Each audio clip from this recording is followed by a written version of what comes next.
కుక్షి అని కర్ణాటక క్షేత్రంలో ఒక అద్భుతమైనటువంటి సుబ్రహ్మణ్య క్షేత్రం ఉంది. అది పరమశివానుగ్రహంగా వచ్చింది ఆ క్షేత్రం.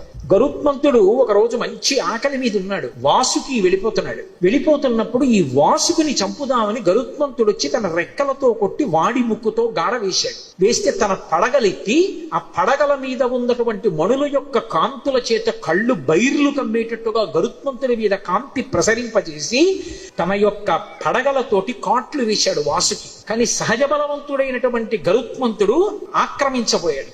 ఆర్తనాదం చేశాడు, శివా శివా శివా అని. వెంటనే కశ్యప ప్రజాపతి వచ్చాడు. వచ్చి గరుత్మంతుని యొక్క తండ్రి వచ్చి కశ్యప ప్రజాపతి మహాశివ భక్తుడు వాసుకి. అటువంటి వాసుకిని చెనకుతున్నావు శివా అని పిలుస్తున్నాడు. ప్రమాదం సంభవిస్తుంది. వెంటనే విడిచిపెట్టేసి వేరొక ప్రాంతాన్ని చెప్పాడు. ఆ ప్రాంతానికి వెళ్ళిపో, అక్కడ నీకు ఆహారం లభిస్తుంది, అక్కడికి వెళ్ళి తినమన్నాడు. ఆయన వెళ్ళిపోయాడు. వాసుకి వంక తిరిగి, నువ్వు ఇంతటి శివభక్తుడివి, నువ్వు దక్షిణాదికి వెళ్ళిపోయి అక్కడ పరమశివుడి గురించి తపస్సు చేయమన్నాడు. ఆయన వచ్చి కుక్కి అంటుంటాం, కుక్కి సుబ్రహ్మణ్యుడు అంటుంటారు. అసలు పేరు కుక్షి అంటే గుహ.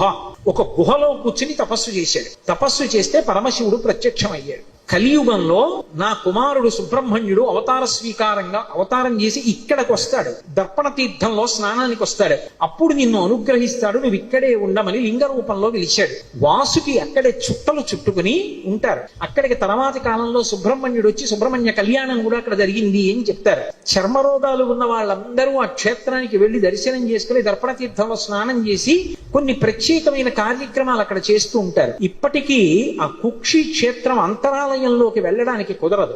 గరుడ స్తంభం ఉంటుంది, ఆ గరుడ స్తంభం వరకే వెళ్ళాలి. గరుడ స్తంభం దాటి వెళ్ళకూడదు. ఎందుకంటే లోపల వాసుకి ఉంటారు. ఆ వాసుకి యొక్క పడగలలోంచి విషపు గాలులు వస్తాయి. ఆ విషపు గాలి తగిలితే తేజోక్షయం అయిపోతుంది, ప్రాణములు కడంటిపోతాయి. అందుకని ఎవరిని అంతరాలయంలోకి వెళ్ళనివ్వరు. ఆ గరుడ స్తంభం వరకు నిలబడితే ఆ గరుడ స్తంభం ఈ విషపు గాలిని విరిచేస్తుంది. దాని వెనక నుంచి దర్శనం చెయ్యాలి. అంత గొప్పగా ఉన్నటువంటి కుక్షి తీర్థంలో శంకరుడి అనుగ్రహం మేరకే వాసుకి ఉన్నాడు.